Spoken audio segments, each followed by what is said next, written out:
Jesse looks frozen, though. Jesse, can you hear us? At first, I thought he was just staring into the camera, completely unimpressed that I'm phoning this in from my private jet. But now I think his video is stuck. It's time for the AxisOfEasy podcast.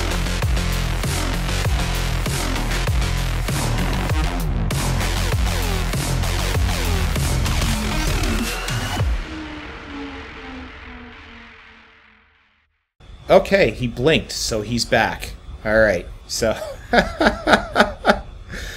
AxisOfEasy Salon number 28 with Jesse Hirsch from Ottawa Valley, Charles Hugh Smith from Hawaii, and I am phoning it in from my private jet, where I'm well, I'm not really on a private jet. I guess I can admit that now. We won't go through the rest of the episode under the pretense. But I thought we would all have private jet backgrounds on today's episode, but I guess not. And that was an article I circulated to Jesse and Charles a couple days ago about there's a studio in Los Angeles that's renting out an interior of a private jet for Instagram influencers to rent by the hour. So they sort of pose in this studio and do their influencing. But here we are. What do you guys want to talk about today? Well, for me, I think the V-shaped narrative is and the fragility of that V-shaped narrative globally is interesting. That we've had a V-shaped recovery in GDP in the U.S. and elsewhere, and everything's supposed to be back to normal and going swimmingly, but we seem to be heading for some shoals of reality, and so how we navigate those shoals is an interesting topic to my mind. But you know, just as you were saying that, my phone gave me a Wall Street Journal breaking news alert that says Amazon posted a record 96.2 billion in sales last quarter, one of their biggest quarters ever. So, but did they turn a profit? It doesn't say here. I actually don't know if Amazon is profitable these days. I think they are. You know, no, like, I mean, they've been deliberately not profitable on purpose. Yeah. As part of their monopoly practices, which is why I asked.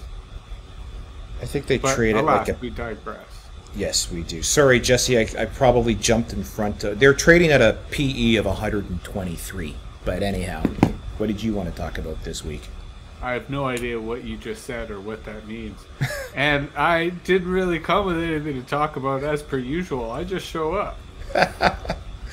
Well, maybe I'll just quickly decipher what a PE multiple means. It means that if you actually buy Amazon and they gave all of their profits back to shareholders, it would take you 123 years to get your money back on your investment into Amazon. If it was just... So that's not good.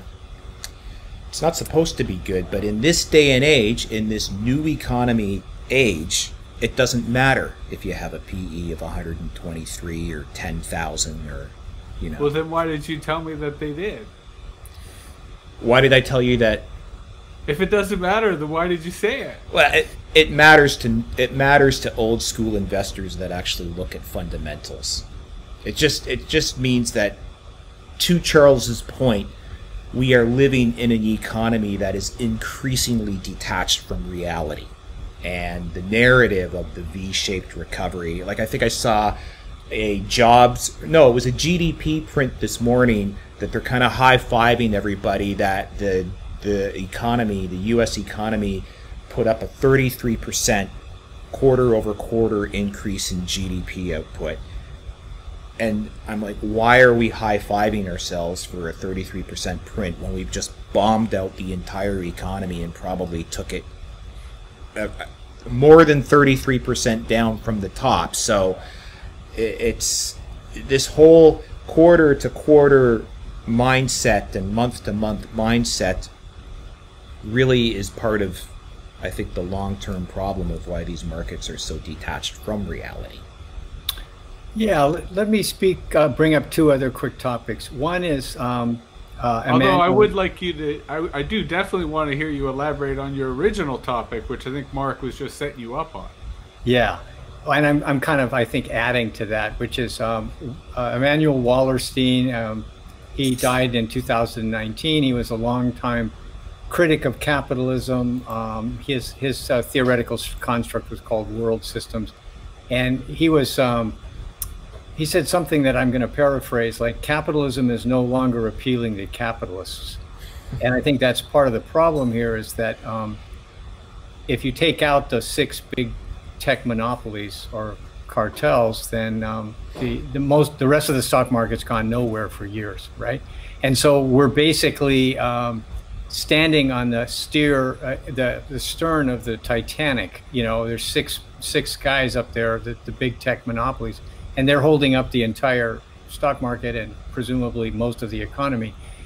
But in terms of like being appealing, is the system appealing to actually go out and start a business and hire a lot of people? No, otherwise people would be doing it, right? So there's that element of, are we at the end of the process, you know, as we've talked about, whatever you want to call it. And I think the other thing that's interesting about it is, you know, the whole element of fantasy, you know, magical thinking, or whatever you want to call it, denial, magical thinking, where the desperation to return to the good old days is so palpable that people will believe anything. And that's partly why the PE doesn't matter, you know, because it's like hopium, fantasy, magical thinking, that we're gonna be able to lift all boats once again on the backs of these 6, you know, big tech monopolies. I do feel that word magical thinking is getting quite a bit of usage these days, and not necessarily for the same reasons. Like, it's the kind of phrase that when I hear it, it captures my attention, you know, partly I think by design, because the word magical thinking is literally designed to evoke magic, but in particular because it gets into this idea that we're in a very frightening spot. We're in a resurging pandemic where economic uncertainty certainly shrouds people's optimism for the future. There's a lack of institutional credibility, and I think that lends itself to a kind of magical thinking, that people want to believe in something. You know, we're also in a kind of slump for religions. Well, not everyone. There still are a lot of people who devoutly believe in religion. I think historically we're in a bit of a low point in that most people don't, or most people don't find the same meaning from religion.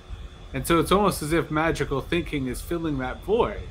And that magical thinking can be very petty or modest in terms of Mark's snide reference to the influencers and their manufactured world of private jets and vacations and glamour. But I think it's also true when it comes to conspiracy theory, and when it comes to this desire that there's somebody responsible when in fact there isn't. And there's a desire to imagine a conspiracy, that someone is behind all this, because that is a much easier explanation than, no, there isn't anyone behind all this, and that's the problem, that there really isn't anyone in control. So I am admittedly, in a anti-book phase of my life. But since you're both bibliophiles, I did feel that I had to bring you both a recommendation I heard from a podcast this week on a book called Kleptopia.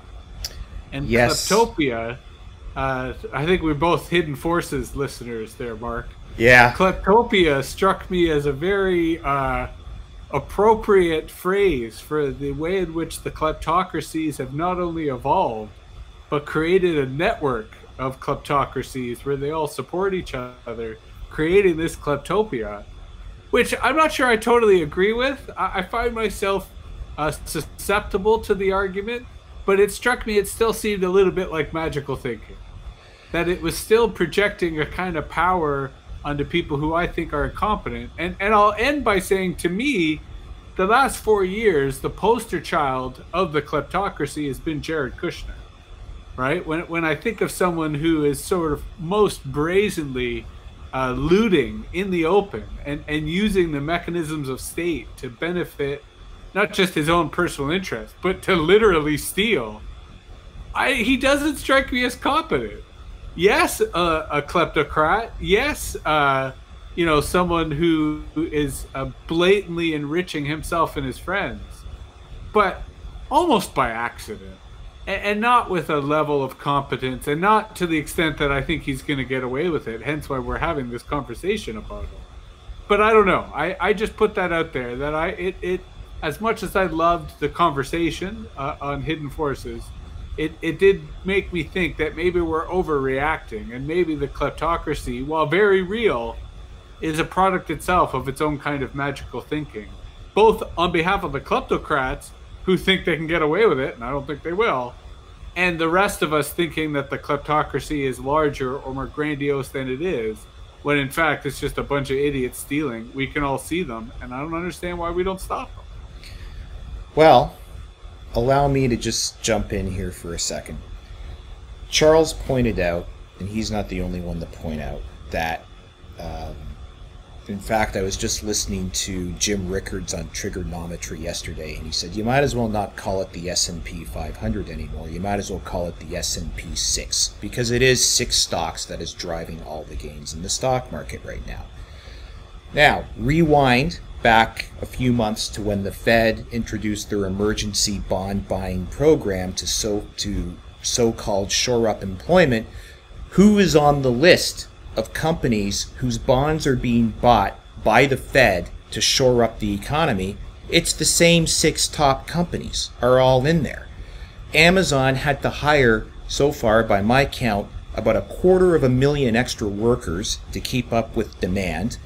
We just got the alert in on here. They had a record-setting quarter, and the Fed is printing money out of thin air to buy their bonds.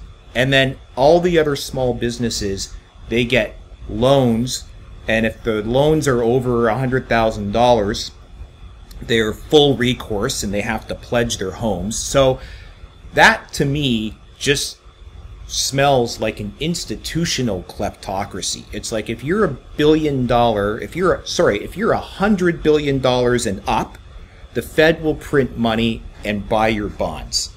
If you're a small businessman trying to get by through this ridiculous clusterfuck of a self-inflicted depression, you've got to pledge your house and your soul just to get, an FBA loan to keep your business going. So I wrote an article about that, and that actually was one of the more viral things I've ever written about it.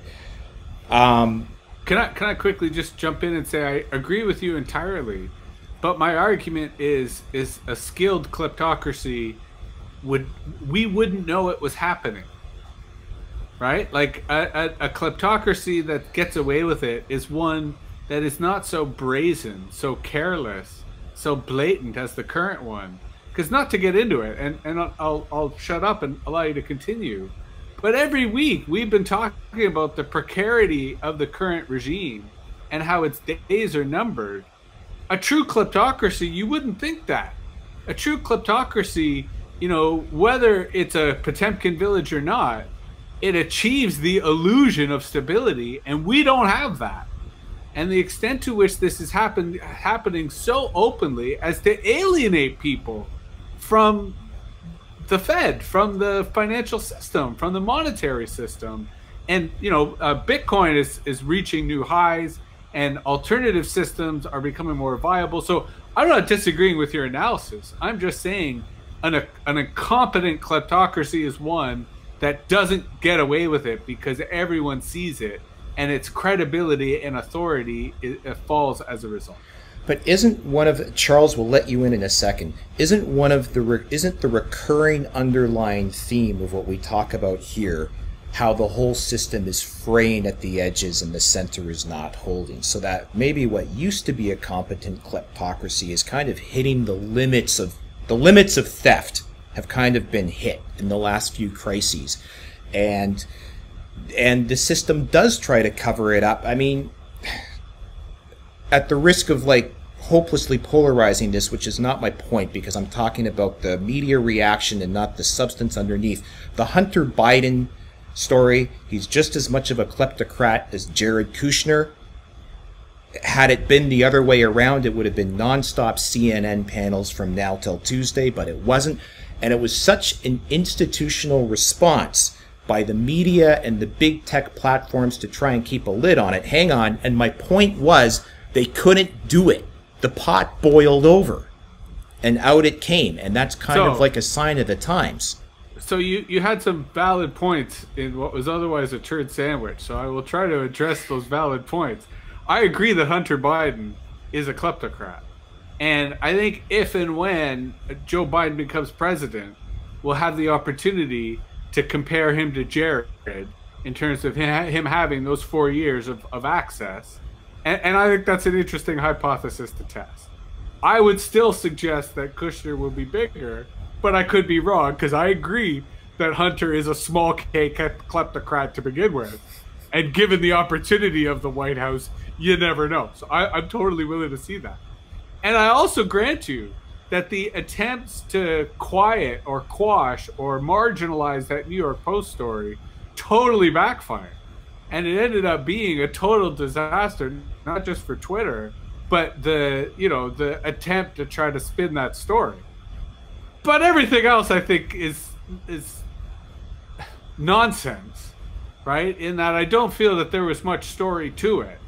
Especially if you look at Kushner and what he's done. But we digress. Your point, which I will grant you, is that the kleptocracy is not specific to one party, but it is a culture that pervades the corridors of power, that if you're in the corridors of power, you're naturally asking yourself, what can I take? What's not chained down, and what can I, and especially, to throw it to you, Charles, the nature of financialization that allows that looting to happen at an abstract level that perhaps makes it harder for the average person to identify that the looting is taking place. Sorry, I'm going to let you in very soon, Charles. I'm just saying, I think the theme, though, that we danced around, though, is that I think is in its last act, that entire institutional rot that we're talking about. And I think that's why we see rioting in the streets, just absolute rage. It's the, like, I'm not so sure. I think you could be right, but I'm not so sure. Charles, are you on mute? You're on mute. Yeah, sorry about that. Okay. Yeah. So it's interesting that we're talking about competence and incompetence, and because that's definitely a factor. And I think part of the factor I see is, and Jesse's raised this point a number of times in previous salons, which is, we don't have an elite that's unified behind any kind of social contract or social construct. It's the entrenched elites are warring with themselves, and by just focusing on how much more they can get, their own kleptocrat tendencies, they of course become incompetent because they're no longer looking at anything beyond, their own little grubby reach, right? And so, and we see this in the fall of nations, where once your elites are only focused on fighting each other for as much as they can get, and they lose all sense of proportion, and they're not willing to make any sacrifices to fix the system or deal with externalities or anything else, then so their incompetence is structural, is what I'm saying. It's not just a personal flaw. It's that it's kind of like the equivalent of fiddling while Rome burns. That is not historically accurate, but the whole idea is that you're so focused on your kleptocrat gains that you have lost sight of the bigger picture. I want to make two other points I want to hear you guys feedback on. One of them is GDP itself, gross domestic product. It's a measure of flow. In other words, it's all about adding up the transactions that occurred in a particular period of time. And that's considered, quote, the health of the economy and therefore of the society. Well, the sort of degrowth model is, or gross happiness index, like the nation of Bhutan uses. It's all about looking at the balance sheet of wealth and well-being. So I think for the global economy, by focusing on the flow and measuring the flow of transactions, we've incentivized just consumption, right? Borrowing and consuming, because that increases the rate of flow. But actually that's been hollowing out our well-being, right? Our real wealth, right? We've been destroying that in this effort to keep increasing our rate of transactional flow. So, and a lot of people are glomming onto this, that it's like they're looking at our well-being collapsing while our GDP keeps going up, and it's all like, hey, maybe we're measuring the wrong things, right? So that's a point I want you guys to talk about. And I think in terms of the hollowing out of the whole system, I think one idea is, there's this idea of core and periphery, like the imperial center, and then the periphery nations that get exploited. And so I've often said that when I talk about Neofeudalism, what we have is all that exploitation and kleptocracy that we used to just strip mine the peripheral countries of resources and so on. That model sort of expended itself, and so now we've gone and we're cannibalizing the core itself. Although I would argue that it's not that it ran its course, but to your point, it's returned home. It's flipped over. Because the extractive industries are still devastating the planet. They're still driving that growth. They're still fueling it. But they have flipped over in that the data industries are extractive. Only that they're extractive of the brain, of the cyber. And the cultural industries are extractive, especially in terms of the forefronts of the attention economy and trying to incentivize people to watch one more video.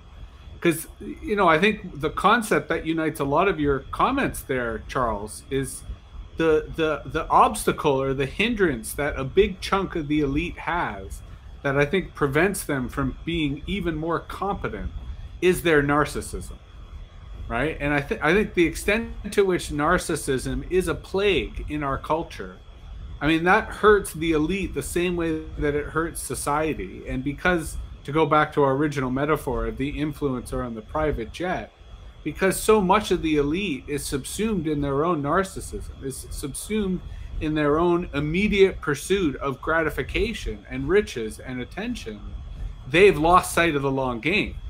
Versus if you look at the kind of capitalists, and I mean this in a sinister sense, but I also mean this in the noblesse oblige sense, that the capitalists who recognize that if they funded infrastructure, that if they funded welfare, that if they kept the working class stable, that resulted in more profits. That resulted in greater control. That's partly why the Rockefellers and the Carnegies, understood the long game, understood the long con of their kind of capitalism. And it kept them in power for a really long time because they recognized the need to pay back. They recognized the need to create that kind of infrastructure, that kind of society that has been lost, that doesn't exist now. And I think that's why capitalism has reached such a precarious point, because you no longer have that sense of commitment. It's, everyone for themselves, and it's, what's in it for me, as the kind of narcissistic ideology that I think has overcome most capitalist ideology in terms of how people really perceive the world and perceive their part in it.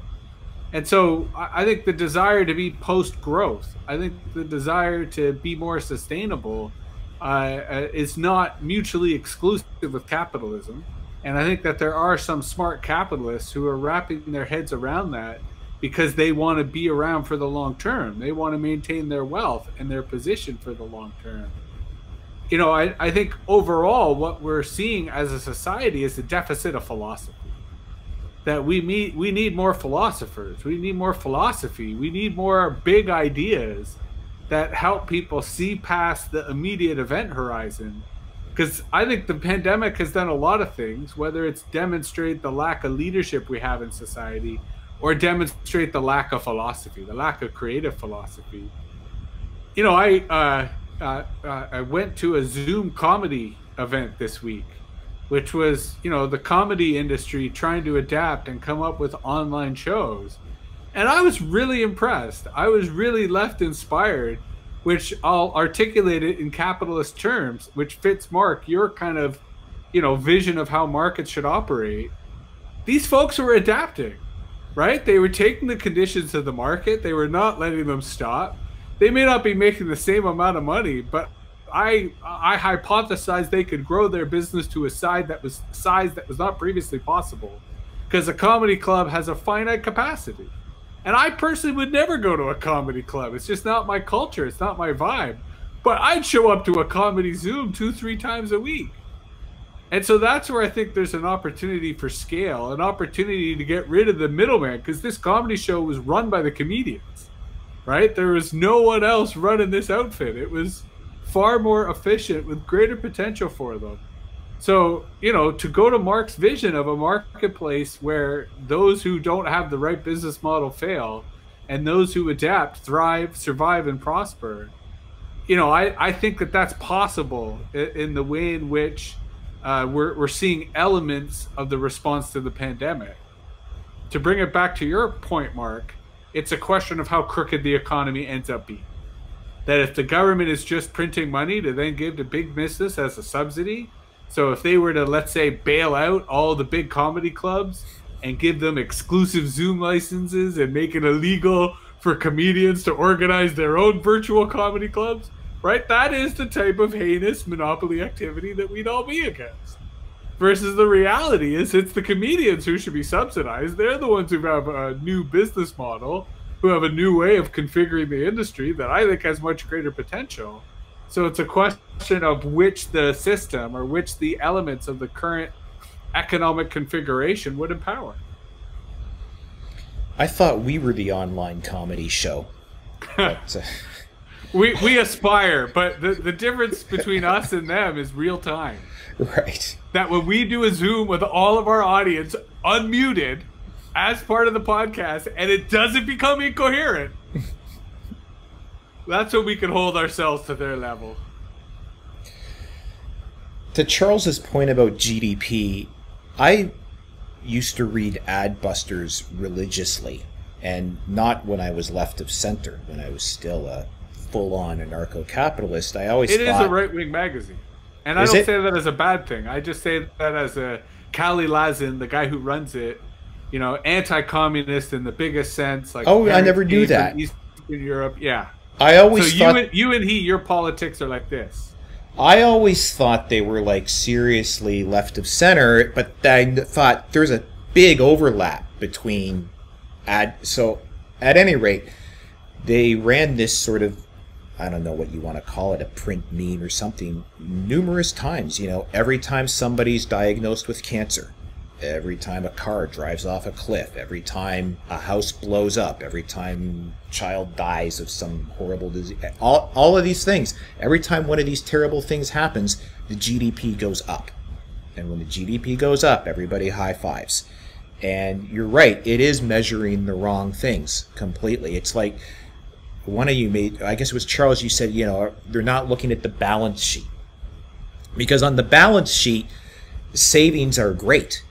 But in this day and age, if you have too much savings, you're actually being bad. You're being unpatriotic. You're holding the economy back. And if companies have too much cash on their books, they get punished by Wall Street for not paying that out, or even better, let them borrow a bunch of money and pay that out as dividends. That's like smart financial acumen these days, which I think is absolutely delusional.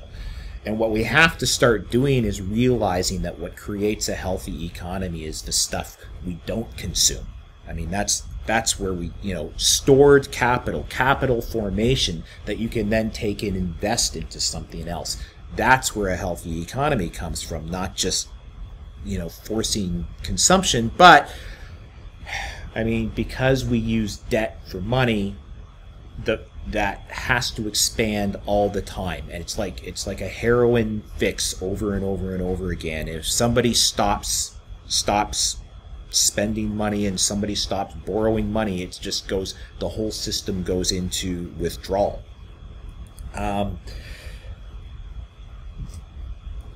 There was two things I wanted to mention. I guess going back to the magic thing, the magical thinking thing, I was going to bring up, Charles, you've been on Jim Kunstler's show a few times, and he's got that book, Too Much Magic, where he sort of goes through each segment of the society and how this magical thinking. Now, he wrote that. Was that before the financial crisis, or was it after? I can't even remember when that book came out. And then the other one was John Michael Greer, I think, his whole concept of catabolic collapse, how the system will eat itself out from the inside out as it's starting to collapse in on itself.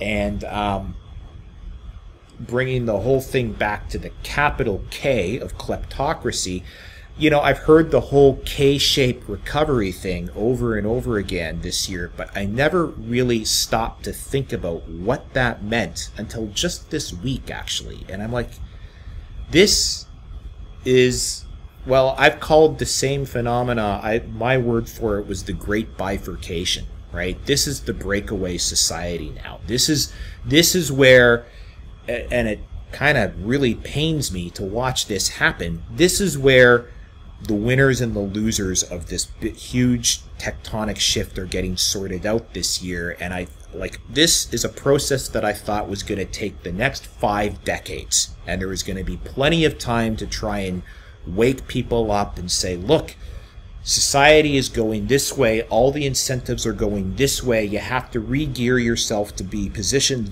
on this side of this line, or you're going to be almost a second-class citizen with no rights or standing. And all of that happened within 1 year this year. And that, I guess that's why sometimes I get almost almost in a hysterical out of sortness about this when I'll see just a particular piece of media which I should learn to ignore more, or I just see it just pulled forward a lot of inequality acceleration into 1 year that it just seems to be overwhelming at times, a lot of times. Well, and I think that's where, you know, when people wonder what's the future of the economy, I think to your point, 2008 gave us a foreshadowing. Yeah. In that it was a bifurcated recovery. Yeah. That there were some people who had a fantastic recovery of 2008, and there were many more who never recovered from 2008. And the same thing's going to apply here. There will be some people who recover, but there will be many more who never recover. And, you know I criticize you or kind of mock you for the way in which you unite the media into a single voice. But I think where you're right is that there will be a kind of concerted narrative, or at least an echoing narrative, in which I think the people who don't recover are not going to be included. That they'll get lip service, like homeless or poor or, you know, other categories. But the actual plight, the actual reaction, I think is lost. And ironically, I mean, that's where TikTok in its randomness is an interesting media, because just the other day I saw a few, you know, instances of people showing their neighbors being evicted. And, you know, it's those little warning signs. It's those little bits that sort of let you know that, in fact, there's quite a bit of suffering. There's quite a bit of severe impact from this crisis that, you know, these are people who are not necessarily going to have the chance to recover, insofar as the way in which that narrative of the, you know, the V curve, the K curve, you know, however it's articulated, it's a bifurcation, right? It's not a single curve. There'll be some people who will be recovering, there'll be many more who weren't. And how we manage that, I think, is the real challenge moving forward. I don't even, like, I've been thinking about, you know, I called it the great bifurcation for years now. Whenever I sort of sit down to think about that, because it's actually on my planned list of books to write. That's one of the installments in it. And when I think about it and make my notes and write out my thoughts, I think there's no avoiding it. And that makes me extremely sad. And I think the only way to even make a pretense of justness in a world like that is that that ceiling and floor that separates the haves from the have-nots has to be completely permeable. And I don't think it's gonna be. I think it's going to be, if you're on the wrong side of this line when all of this sort of ossifies into the structure of life, there is no ever getting onto the other side of it. I know I tend to like project a little too far out into the future too fast and look at extreme examples, but I guess it's just, I'm just saying that there's going to be this new, I guess what Charles calls the Neofeudalism, this sort of nouveau poverty. I mean, there'll be things like UBI, Universal Basic Income. It'll be a digital cash. You're not going to be able to save it because it'll expire if you don't spend it.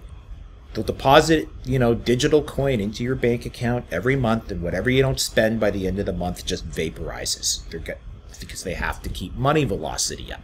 And if you take it and say, well, I want to put it in the bank and save it, they're just going to laugh at you, or it'll be negative interest rates in the bank. They'll say, yeah, sure. It's only going to cost you like 0.1% a month.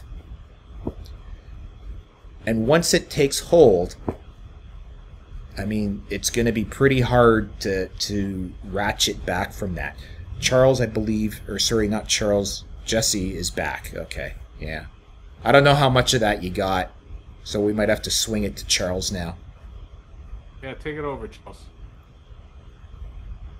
I don't know how to get rid of the zombie Jesse either. Okay. Well, I'm going to try to tie back something that Jesse brought up, which I think is a appreciated topic, not just on our salons, but just globally, which is the decline of faith, if you will. And of religion, of organized religion, let's put it that way. And this has been documented, right? And so it's not surprising, right, that when times are good, then people don't need the security offered by a religion, right? So therefore you switch your allegiance to secular gods like the Federal Reserve or something.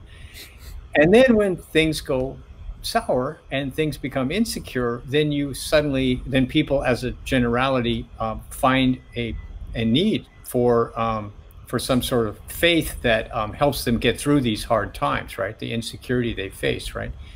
And that, because that's part of what religion is, as well as, at least in the traditional sense, you're sharing, things, perhaps even material goods, right? I mean, that's a part of many faiths. So I want to tie that into this winner take all or winner take most and winners and losers kind of thing, because the elites, whether implicitly or not, sort of mock religion as more or less like owning a lot of guns or something, like it's some sort of primitive attempt to gain security.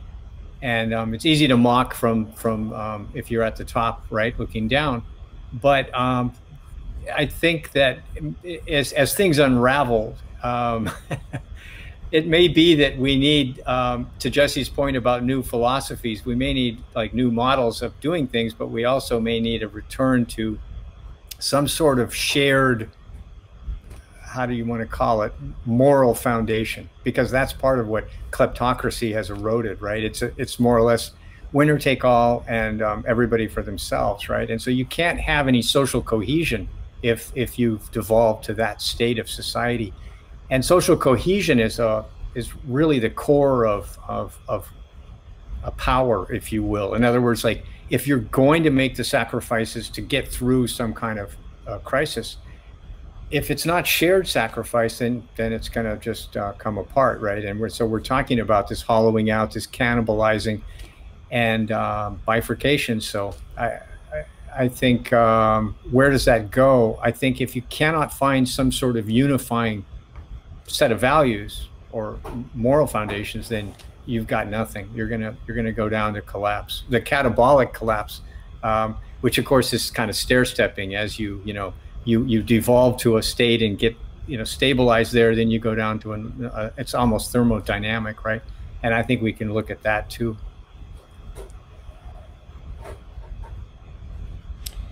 Well, you talking about religion, I think that you're right. I mean, it's on the decline.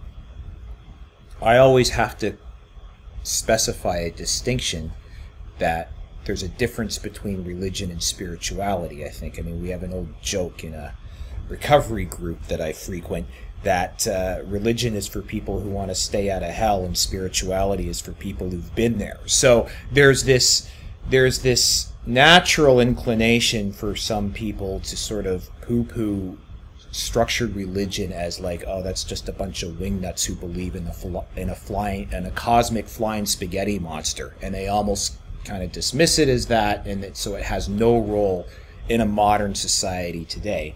But I think that to that point, I even saw some mainstream press articles talking about how religious people are making the pandemic worse because they don't care if they die because they think they'll go to heaven. And I don't know a single religious person who's like, oh, I don't care if I die from COVID because I'll just go to heaven. Like, I think that's some crazy logic.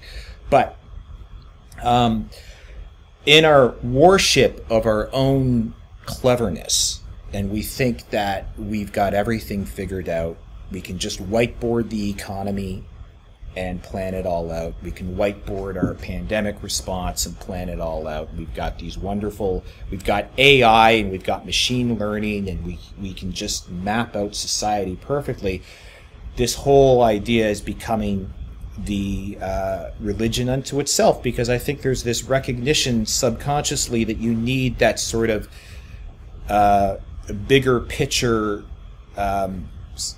element of the psyche, of the collective psyche, and if atheism is kind of winning the day, you've got to fill it in with something. And so you see mainstream articles like in the Wall Street Journal, they said, well, the coronavirus response we may have to finally conquer death, and we're going to upload our minds into the cloud. And this wasn't like, you would expect to see this in like Nexus magazine, but this was Wall Street Journal. And so this is becoming our new religion. And this one is the subject of my next book. So sorry to talk up my forthcoming book about these dangers of techno-utopian thinking, but it's the decline of, like, I suppose it almost tradition, and we're trying to replace it with something that fulfills the same psychological or spiritual need, but it's completely like in the here and now. It's algorithmically driven, and it's just this super magical belief. It's magical thinking again of what we can accomplish with AI, which doesn't even really exist. So there's a lot of sweeping generalizations there, which, are hard to either acknowledge or dissect. But I'll start by agreeing with the last one. I certainly share your critique of the transhumanist singularity cult and the extent to which that taking that point that it is a religion, I think that disproves your earlier points that religion is on the decline and that atheism has won, because both of that's nonsense, right? Well, like structured... hold on. Religion has never been on the decline. It's just in organized form has not always been easy to identify. For example, I've argued for years that consumerism is a polytheistic religion that's based on the idea that you can worship all sorts of gods in the consumer universe based on using the currency of the almighty dollar. So I don't think we've ever escaped religion. I just think our literacy of religion, the role that religion has played in our lives, has shifted, has changed, transformed. And to your point, technology is now giving birth to a new god called AI, which is a false god because it doesn't exist. But like all religions, it enriches the priestly class. It enriches the people who own the church.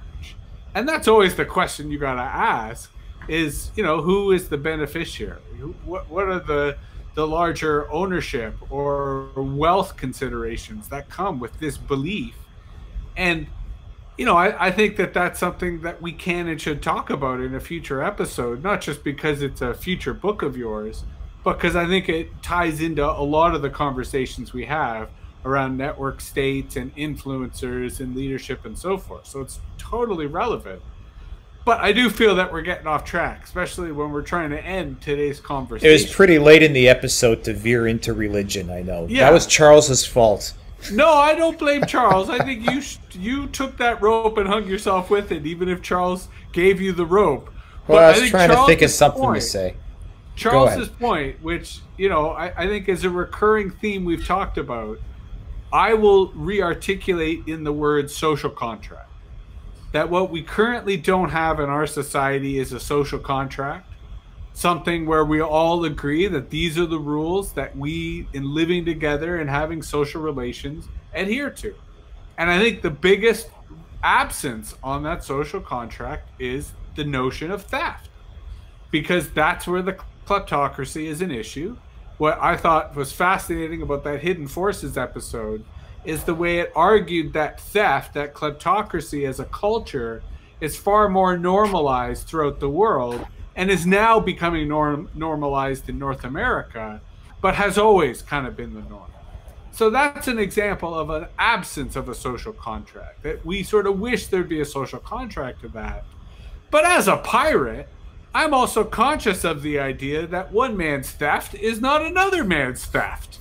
And that in the digital world, because copying is a feature and not a bug, maybe our notion of theft has to be completely changed, in that it's no longer theft that is the definition of kleptocracy. It's the naked pursuit of the self-interest at the expense of the collective interest, right? We don't mind pursuit of the self-interest when it helps, or at least doesn't hinder the collective interest. But when the pursuit of the self-interest is at the expense of the collective interest, I think that's where maybe we should be drawing the line. And I think the capitalist argument to their fellow capitalists is that when you undermine the collective interest, you undermine capitalism. You ruin the game for everybody else. So at a certain point, you got to respect the rules of the road and make sure that there'll always be room for us in the future. And that brings in the climate change and the climate control. Well, I was going to say the devil in those details is how do you rationally define what collective interests are, because some would say... That's a tough negotiation. Yeah, some people would say there's no such thing as collective interest. There is only an aggregate of individual interests that create trends or movements or tectonic shifts. And the devil's advocate to that jerk would be, well, there's no such thing as an individual, and we only exist within collectives, and you may call yourself an individual, but you're actually a federation of billions of bacteria that comprise your consciousness and your immune system and everything that makes you possible. Neither of those positions, I think, are valid, but I agree with you 100% that the negotiation of what those collective interests are is the question at hand. That is the difficult problem for a society to address. And I think the more it puts that off, the more that narcissism will continue to reign in a self-destructive, unsustainable manner that it currently does. Yeah, well, let me I'll do my wrap-up comments here, which is, I think we're really getting down to the core issue going forward, the social construct, you know, I say social construct, but it's the social contract and the common good. And I just would say 2 points that we should elaborate further in another salon is, you cannot have a social contract without social cohesion. In other words, there has to be some foundational agreement, you know, of values that are underlying the system or the processes, right? So it's not just a transactional thing where we're debating in a legislature or something. You've got to have some moral foundation to the social cohesion. And to Jesse's point about sacrificing for the common good, this was what Jesse referred to as the previous class of uber capitalists understood this, and it was pretty obvious. I mean, Rockefeller and Carnegie knew exactly what the common good was, and it was obvious to everybody. You know, infrastructure, so you can move around and you can move goods and services. Education, because the production of the society is better with more education. And health. I mean, so these are just really common things, and the fact that we've lost sight of what the common good is a sign of just how far down the path of collapse we are. But social cohesion and where that could come from, I think that's a great topic for a future salon. With the obvious being freedom, because that's something that you don't have unless you have people to protect you, right? Like an individual can't have freedom insofar as there's another individual who has more force who's willing to take their freedom. So the way in which you achieve freedom is you find other people who want freedom, and together you negotiate a social contract with the focus on that freedom. But what are the costs to achieve that freedom? Collective security being one of the biggest, but of course there's other issues that arise from that. And the libertarians would say that is the sole function of the state. The sole legitimate function of the state is to have that monopoly on violence and use it to guarantee everybody's rights and the enforcement of law, and no other rights. I would argue, why do we need to give the state the monopoly on violence? Now you're an anarcho-capitalist. No, because I don't believe in the capitalism. Well, now you're an anarcho something. Being an anarcho, yeah, exactly.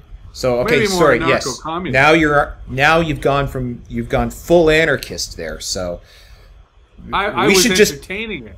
We should just end it there. I was Jesse. Suggesting. Jesse but has yeah, gone I'll be rounded up or shot as a result of that admission. So this is a good time to end. Okay, so that was Axis. The truck on the road. Axis of Easy 28. Don't forget to like us on YouTube, Stitcher, Spotify, iTunes. Leave us a review on iTunes. Those really help. And let's just throw in a collective from the three of us appeal for calm and reason and sanity in your election next week.